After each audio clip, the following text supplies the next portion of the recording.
பெரியோர்களே, சபை நிறைந்த தாய்மார்களே, ஆமா தாய்மார்களே, அடியேன் சிறு குழந்தையின் சிற்றறிவுக்கு எட்டியவாறு இந்த பொங்கல் தின நன்னாளில் உங்களுக்காக ஒரு வில்லிசையில் ஒரு பாட்டு பாடலாம்னு நினைச்சிட்டு தான் வந்தோம். ஆமா, இங்க நாடும் ஊரும் போற போக்கெல்லாம் பார்த்து பாட்டை மாத்தி இன்றைய தலைமுறையில் இந்த நாடு எப்படி போய் கொண்டிருக்கிறது என்பதை பத்தி பாட போகிறோம். என்னதான் ஊரு தம்பி, இதுல எத்தனை பேரு, கொள்ளாத ஊரும் நாடு போற போக்க பாரு, வாக்கிய சண்டை வர பூச்சண்டை, வட்டி கடன் கொடுத்த சண்டை,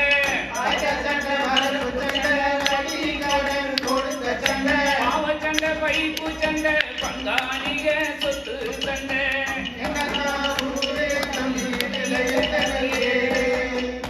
அதாவது அந்த காலத்துல எப்படி இருந்தது, இந்த காலத்துல எப்படி இருக்கு அப்படிங்கிறத பத்தி இப்ப நம்ம பேச போறோம். அந்த காலத்துல எங்க வீட்டுல நானும் சின்ன பிள்ளையா இருக்கும்போது எங்க வீட்டுக்கு எதிர்த்தாலும் ஒரு பெரியம்மா இருந்தாங்க. அவங்களுக்கு 2 ஆம்பளை பையன். அந்த மூத்த பையனுக்கு ஒரு கல்யாணத்துக்கு பொண்ணு பார்த்தாங்க. அந்த பொண்ணு பொருத்தம் இருக்கான்னு பார்க்கணும்ல. இப்ப எல்லாரும் ஒரு மஞ்சள் பைய தூக்கிக்கிடுவோம். அந்த மஞ்சள் பைக்குள்ள ஒரு ஜாதகம் ஒண்ணு வச்சுக்கிடுவோம். அந்த ஜாதகத்தோட அலைதாங்க பேரண்ட்ஸ் எல்லாரும். பிள்ளைங்க அதை பத்தி கேர் பண்றதுல பேரண்ட்ஸ் மட்டும் தான். எல்லாம் வெப்சைட்ல இருக்குது. அது நான் வர்றேன். வெப்சைட்டா, வாட்ஸ்அப்பா, இன்ஸ்டாகிராமா, எல்லாம் ஸ்டெப் பை ஸ்டெப்பா வர்றேன். வெயிட் பண்ணுங்க. ஆனா இந்த பெரியம்மா என்ன பண்ணா தெரியுமா, ஒரு பித்தளை படின்னு சொல்லுவாங்க. இந்த உலக்கு 1 படி 2 படின்னு அளப்பாங்க, அரிசி எல்லாம் எடுப்பாங்க. அந்த பித்தளை படி அது நிறைய நெல் அள்ளி உள்ள போட்டுட்டு தலையில இருந்து ஒரு பேனை பிடிச்சு உள்ள போட்டான். இந்த பகவான் சிவபெருமான் நம்மளை படைக்கும் போது பேனை ஏன் படைச்சான்? அந்த மாதிரி பெரியம்மாளுக்காக தான் படைச்சான். இந்த பேனை உள்ளதுக்கு போட்டுட்டு அந்த ஒரு படி நிறைய நெல்லை போட்டு நெல்லுக்கு மேல ஒரு மஞ்சள் துண்டையும் ஒரு கறி துண்டையும் போட்டார்.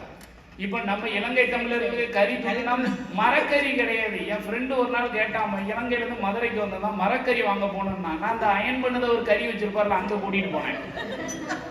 எனக்கு மரக்கறினா என்னன்னு தெரியாதுல்ல. இலங்கை தமிழ்ல மரக்கறி, தமிழ்நாட்டுல மரக்கறினா காய்கறின்னு அர்த்தம். காய்கறிங்கிறது எனக்கு தெரியாது. மரக்கறினா நான் அயன் பண்ற கறின்னு நினைச்சுக்கிட்டு இருக்கேன். இதோடலாம் ஒரு காமெடி இருந்தது. அவன் கடையில இன்னொரு ஃப்ரெண்டு தாமஸ்னு ஒரு பையன், அப்பா வெஜிடபிள் கடை வச்சிருந்தாரு. அவர்கிட்ட போய் கேட்டிருக்கான், தேசிய காய் கொடுங்கன்னு இருக்கான். அவர் உடனே எனக்கு போன் அடிச்சாரு, தேசிய கொடி கேட்கான் அந்த பையன் அப்படின்னு.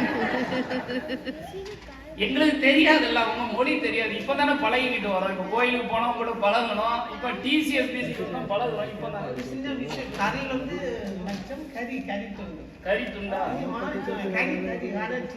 காணா டீனாவா, இதெல்லாம் எங்க அக்கா நல்லா சொல்லும். வில்லுபாட்டுக்கு பிராக்டிஸ்க்கு வாங்கன்னு வைக்கிறேன்.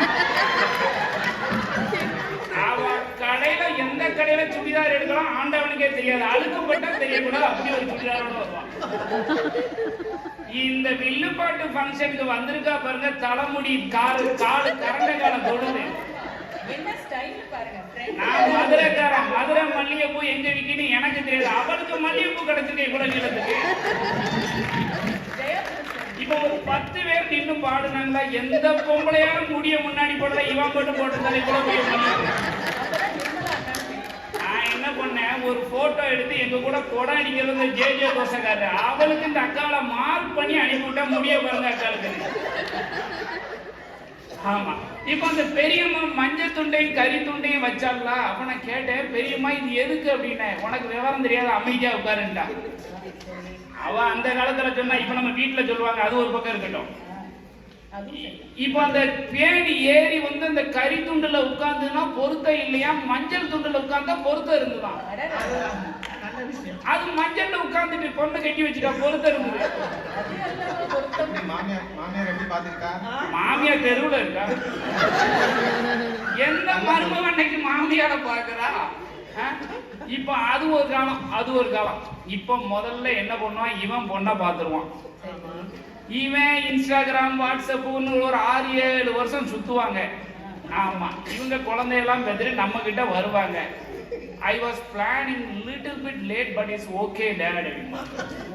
என்னடா அப்படின்னு கேட்டா, ஆமா என்னடா வயசு 45 வயசா கல்யாணம் முடிக்கல அப்படின்னா, wait dad, I want to wait for another couple more years. இப்போ அந்த 47 வயசுல சொல்லுவான், நான் இப்ப கல்யாணம் முடிக்கலாம்னு நினைக்காம, அதுக்குள்ள எனக்கு பேரம் பேச்சுனா 7-8 வயசு ஆயிடும். இப்ப பிள்ளைகளும் பெற்றுதானே கல்யாணம் முடிக்க நம்மள கேட்க வர்றாங்க. அதுதான் இந்த நாடு போற போக்கு. நல்ல விஷயம் தானே. என் பொண்ணு என்கிட்ட கேட்டான், என்னப்பா இந்த கல்யாண போட்டோல என்ன காணுமே அப்படின்னு. அருமையான கேள்வி. பசங்களோட போட்டோ எடுத்துக்கலாம். போட்டோ எடுத்துக்கலாம். நீ என் வீட்டு பக்கம் வராதீங்க. என் குடும்பம் நல்லா என் மனைவி என் பிள்ளைங்களாம் அந்த சோஃபா விட்டு இறங்க விட மாட்டா. ரைட் சைடு என் பையன், லெஃப்ட் சைடு என் பொண்ணு. 4 மணில இருந்து 8 மணி வரை படிப்பு. இவர மாதிரி அது வீட்டுக்கு வந்தா அவன் அவ்வளவா படிக்கவே மாட்டான். ஆல்ரெடி ஏற்கனவே மெசேஜ் பண்ணிட்டாங்க. அதான் வீட்டுக்குள்ள நாய் கூட்டம், வெளியில நரி கூட்டம், ஒண்ணு கொண்டு மண்ணு கட்டி உடையுறா குழம்பு சட்டி, ஆட்டு சண்டை மாட்டு சண்டை அநியாயம் கோழி சண்டை, வீட்டு சண்டை காட்டு சண்டை வீதியில குத்து சண்டை.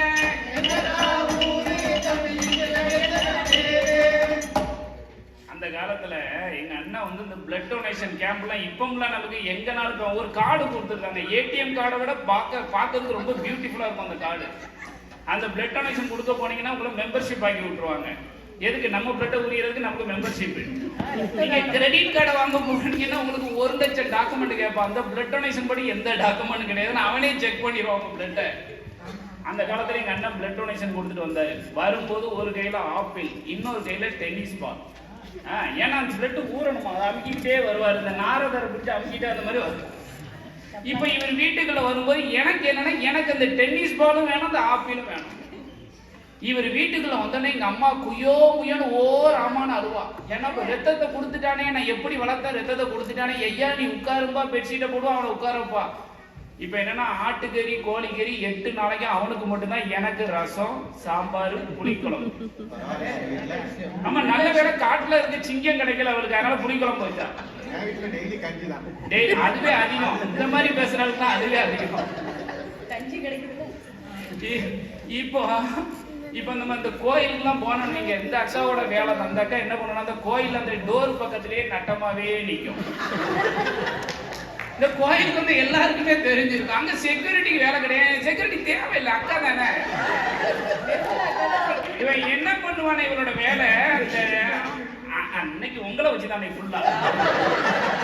நாங்க இன்னைக்கு பிராக்டிஸ் பண்ணோம் ஒரு 3-4 எல்லா பிராக்டிஸ்லயும் ஏகப்பட்ட ஜோக்க பேசிட்டு எந்த ஜோக்கையும் இன்னைக்கு ஓபன் பண்ணக்கூடாதுன்னு வச்சிருக்கேன். இன்னைக்கு மொத்த ஜோக்க அக்கா தான். அன்னைக்கு அந்த ஒரு படத்துல சொல்லுவானே, வீரபாகு நீ பேக்கரியை வாங்கிட்டியாம்மா. இன்னைக்கு இப்ப அந்த கோயில்ல நடுவுல ஒரு ரெட் கலர் கார்பெட் இருக்கும். இந்த அக்காவோட வேலை என்ன வேணா, உட்காரவே மாட்டாயா, அந்த செவுரு பக்கம் டே நிற்பான். நின்றுகிட்டு கூட்டம் வந்துடும், நேரு போய் இந்த லேடிஸை தள்ளி உட்காருங்க அப்படிப்பான். அங்க இருக்க இடம் இருக்காது, இவ போய் தள்ளி உட்காருங்க. அந்த லேடிஸ் இவ சொன்னதுக்காக லைட்டா அப்படி தள்ளி உட்காருவாங்க. எப்படி அந்த இடம் இருக்கு, அவங்க சும்மா அப்படி லைட்ஸா அப்படி நிறுவுறாங்க. இவன் என்ன பண்ணுவா, பின்னாடி போயிருவாள்ல, திரும்ப அவங்க கார்பெட்ல. ஆனாலும் சலிக்காம வந்து அந்த கார்பெட்ல சொல்லுவான், அந்த லேடிஸை நவுளுங்க. ஒரு அம்மா பக்கத்துல அம்மா மடியில உட்காந்து, அது ரொம்ப சால சிறந்தது. ஏன்னா அக்கா தொல்லை தாங்க வேண்டாம், எந்த பிரச்சனையும் கிடையாது. சொத்து சுகம் இருந்து புட்டா சொந்த பந்தம் கூடுமடா, ஏழையா போன பின்ன எட்டி நின்று ஓடுமடா, அண்ணன் தம்பி தாண்டு புட்டா அக்கா தங்க சிரிக்குமடா, அக்கா தங்க தாண்டு புட்டா அண்ணன் தம்பி முறைக்குமடா.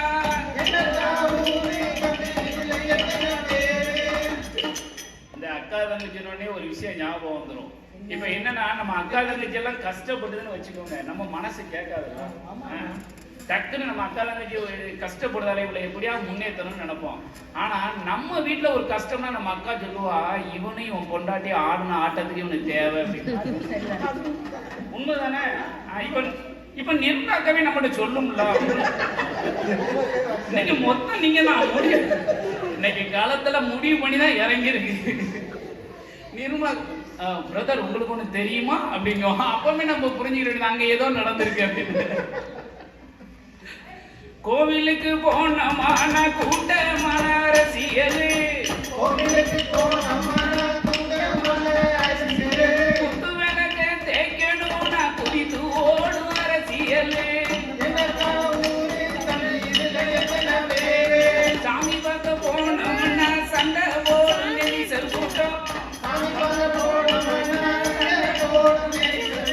சாமியை தூக்கணும்னா சத்தமில்லா மக்கள் கூட்டம்.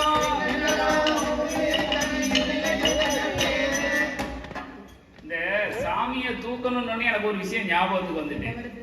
முதல்ல இந்த அரசியலை சொல்லியிருந்தேன். ஏன்னா இந்த அரசியல்லாம் எங்கன்னு தெரிஞ்சிடணும். இப்ப நானா எட்மண்டன்ல 10 வருஷம் இருந்தேன்.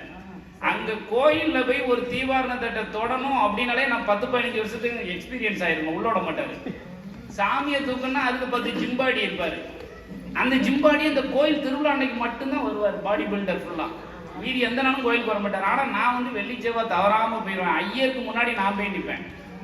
நம்மள உள்ளோட மாட்டாரு, தூக்க விட மாட்டாரு. பாத்தீங்களா, அவ்வளவு பக்திமான். ஆமா, இப்போ நமக்கு வந்து துர்க்கையம்மன் கோயிலுக்குலாம் போவோம்ல, நாங்க ரொம்ப அடிக்கடி போவேன். அப்போ ஒரு நாள் என்ன பண்ணாங்க, சாமியை தூக்கணும் வாங்கன்னு என்ன சாமியை தூக்க கூப்பிட்டாங்க. அப்போ இவங்க என்ன முடிவு பண்ணாங்களோ இல்ல என் வயிற்ற பார்த்து முடிவு பண்ணாங்களோ தெரியல, நீங்க பிள்ளையார தூக்குங்கன்னு சொன்னாங்க. இப்போ அன்னைக்கு ஒரு சபதம் போட்டா வெயிட்ட குறைச்சே தீரணும். அன்னைக்கு 92 கிலோ, இன்னைக்கு 70 இன்னும் குறைக்கணும். ஏன்னா என்ன பிள்ளையார் அடுத்த முறையும் பிள்ளையார் தூக்க விட்டுருவாரு. வெயிட்னா வெயிட், அவரை தூக்க முடியுமா? அவரு திங்க அப்பளம் பொரியல்ல என்னெல்லாமோ சாப்பிட்டுருப்பாரு அன்னைக்கெல்லாம். இப்ப என்ன பிள்ளையார தூக்க விட்டாங்க. நானே கொஞ்சம் பரவாயில்லாம இருந்தேன். என் பக்கத்துல ஒருத்தர் 120 கிலோ. இப்ப எனக்கு தொந்தி மட்டும் இருக்கு, அவருக்கு தொந்தி வண்டி என்னெல்லாமோ இருக்கு அவருக்கு. இதுல இந்த கம்பை கொடுத்து தூக்க விட்டாருல, இவ்வளவு தான் கேப். இந்த கோயில 3 சுத்து சுத்திட்டு இந்த பிள்ளையாரும் முருகரும் உள்ள வந்துருவாரு. தேரு மட்டும் பர்ணவியே ஒரு சுத்து சுத்தும். இது இந்த கதை எனக்கு தெரியாது. நான் என்ன பண்ணிட்டேன், 3 சுத்து சுத்தினோம்னா நம்மளை விட்டுருவாங்க, எப்படி உள்ள கொண்டு வச்சிருவாங்கன்னு நான் நினைச்சுக்கிட்டு இருக்கேன். என் பக்கத்துல இருந்தவர் என்ன பண்ணுவாரு, ஒரு 2 அடி எடுத்து வச்சோடனே நைஸா கம்புக்கு உள்ள வந்துருவாரு. உள்ள வந்துட்டு என்கிட்ட சொல்லுவாரு, பிரதர் நீங்க சொல்ற மாதிரி உள்ள வாங்க. இருக்கிறது இம்புட்ட வண்டி இடம், அவருக்கு வண்டி இருக்கு, தொந்தி இருக்கு, எல்லாமே இருக்கு. இப்ப அவரு நின்னாருன்னா நான் எங்க வர்றது, வர முடியாது. இதுல என்ன பண்ணிட்டாங்கன்னா, இந்த தேர்ல அலங்காரம் பண்ணி அம்மனை தூக்கி வைக்கிறதுக்கு 1 மணி நேரம் ஆயிட்டு. 1 மணி நேரமும் நான் விநாயகரோட நானும் அவரும், இன்னும் 2 பேரும் முருகரோட நிக்காங்க. இப்ப பின்னாடி 2 ஒல்லியான ஒரு ஆளு, பலத்தியான ஆளு, நாங்க 2 பேரும் குட்டை முன்னாடி. இவரு ஓயாம என்ன பண்ணுவாரு, அடிக்கடி உள்ள வருவாரு, வெளியே போவாரு, உள்ள இப்படி வந்துட்டு போய்கிட்டு இருக்கும்போது என்ன பண்றாரு, அந்த பிள்ளையாரும் மூவ் ஆகுறாரு. இப்ப பின்னாடி இருக்கிறவர் கேட்கிறாரு, என்ன பிள்ளையாரு முன்னாடி போறாரு அப்படிங்கிற. இப்ப நான் என்ன சொல்றது, உடனே அவர் சொல்றாரு, நமக்கு பெயின் அவருக்கு புரியல அப்படிங்கிறாரு. உடனே நான் சொன்னேன், அவர் ரொம்ப மோதகத்தை அதிகமா சாப்பிட்டுட்டாரு அப்படின்னு. உடனே பின்னாடி இருக்கிறவர் சும்மா இருக்கணுமா இல்லையா, அவரு சொல்றாரு, பிள்ளையாரு மட்டுமா இல்ல நீங்களுமாங்க. நல்ல கேள்விதான். இங்கெல்லாம் உட்காந்துருக்கீங்க, அன்னைக்கு 1 மணி நேரம் நின்னோம்ல. தமிழனோட மரபு பொங்கல் தாயி வீட்டு சீதனமோ, உடம்பிறந்த தங்கைக்கு தான் சீர் கொடுக்கும் மக்கள் கூட்டம். மாடு குடிக்க வாருங்கோன்னு மக்களை தாளை தோமானார், பொங்கலையும் தின்னு புட்டு புரட்ட போடும் நம்ம கூட்டம்.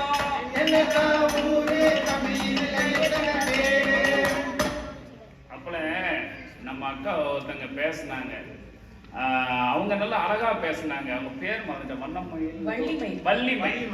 அவங்க அழகா, ஆமா, அவங்க அழகான ஒரு வார்த்தை சொன்னாங்க. நாங்க வந்து கால் பிடிக்கும் கூட்டம் இல்லை, காலை பிடிக்கும் கூட்டம்னாங்க. இங்க யாரெல்லாம் காலை பிடிப்பீங்கன்னு கை தூங்க நான் பார்க்கணும். நம்ம வீட்டுல நம்மளால வாய் திறக்க முடியுதா முதல்ல? காலங்காத்தால நான் வாக்கிங் போறேன்னு சொன்ன உடனே வீட்டை முதலாட்டே உங்க அப்பா வர வர சேவிங் பண்ணிட்டு ட்ரெஸ் சேஞ்ச் எல்லாம் சரியில்லை, நீ துணைக்கு போயிட்டு வாங்க.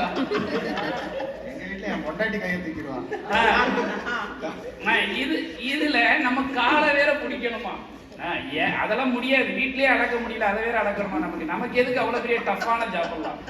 நான் அக்கா பேசிச்சு, அழகா பேசினாப்ல. அந்த மார்கழி மாசி எல்லாம் அக்கா தங்க எல்லாமே சொன்னா நல்லா இருந்து, கேட்க நல்லா இருந்து. களத்துல இறங்க முடியாதுல்ல. நான் அந்த லாஸ்ட் ரோல உட்காந்துருந்தேன். மண்டே அன்னைக்கு போறோம், நம்ம வெள்ளக்கார பாஸ்ட காலில் உழ முடியாது, இன்னைக்கு காலை அடங்குறோம்னு நினைச்சேன். அதுக்கப்புறம் அங்க லட்டு அந்த வடை பொங்கல்லாம் சாப்பிட்டேன். எதுக்கு தேவையில்ல, இது நல்லா இருக்கு அப்படின்னு. அவன் பத்தி விட்டான அந்த $15 யாரு கேட்டது? அவனா கேட்டுவாங்க. ஆமா, அந்த காலத்துல எங்க அம்மாவுக்கு வயசு 76 வயசு. எங்க அம்மாவுக்கு 2 தம்பி, ஒரு அண்ணன். 3 பேரும் தவறாம இன்னைய வரைக்கும் பொங்கல் சீரை 1000 ரூபாய் பொங்கலுக்கு கொடுத்துருவாங்க. எப்படி? 1000 ரூபாய், இந்தியா ரூபாய்க்கு 1000 ரூபாய் போதும், அது போதும். ஆனா எங்க அம்மா தவறாம சொல்லிக்கிட்டு இருக்காங்கள, உங்க அப்பா இல்லாட்டி என் தம்பி மாதிரி எனக்கு தவறாம 1000 ரூபாய் கொடுத்தாங்க அப்படின்னு பெருமையா பேசினான். ஒரு நாள் இப்படி பேசிக்கிட்டு இருக்கும்போது என்ன ஆயிட்டுன்னா, கொரியர் அனுப்பிட்டாரு ஒரு மாமா. அவர் என்ன பண்ணாரு, ஏக்கா என்னால் அவ்வளோ தூரம் வர முடியாது மதுரைக்கு, நான் ஒன்று பண்ண உங்களை கொரியரில் அனுப்பியிருக்கேன்னு 1000 ரூபாயை ஒரு 10 பேப்பர், இந்த மாதிரி பேப்பருக்குள்ள 1000 ரூபாய் ஸ்டேப்லர் போட்டு அனுப்பி விட்டாரு. இந்த கொரியர்காரன் 1000 ரூபாய் எடுத்துட்டு பேப்பரை மட்டும் அழகா வச்சு பேக் பண்ணி அம்மாட்ட எங்கிட்ட போன்ல சொல்லுதால கனடா, ஏன்னா பொங்கல் வந்துட்டு, பொங்கப்பொடி வந்துட்டு, பொங்க சீர் வந்துட்டு, நான் பேப்பரை ஓபன் பண்ணி பார்த்துடுவேன். இந்த பேதியில போவான் 1000 ரூபாய் எடுத்துட்டான். அவன் தான் தெளிவா போட்டிருக்கான், பணமோ நகையோ இந்த கொரியரில் அனுப்பாதீங்கன்னு போட்டிருக்கான். இப்ப அவட்ட போய் கேட்க முடியுமா? கேட்க முடியாது இல்லையா? ஆமா. அப்பேற்பட்ட இந்த பொங்கல் தினம் கொண்டாடக்கூடிய இந்த நன்னாளில் நீங்களும் உடன் பிறந்த அக்கா தங்கை மாதிரி இருந்தாருன்னா, அன்னைக்கு ஒரு 50 ரூபா திட்டம் என்னத்தையோ கையில கொடுத்து அவளுக்கு ஒரு திருநீரை பூசி அன்னைக்கு சந்தோஷமா மகிழ்ச்சியோட இருங்க. நீங்க வச்சிருக்க தலைமுடியும் நீங்க போட்டுக்க மேக்கப்புக்கு நீங்க தான் எனக்கு இப்ப கொடுக்கணும் போல தெரியுது. நீங்க எல்லோரும் எப்படி வாழ வேண்டும் தெரியுமா? மங்கள வாழியவே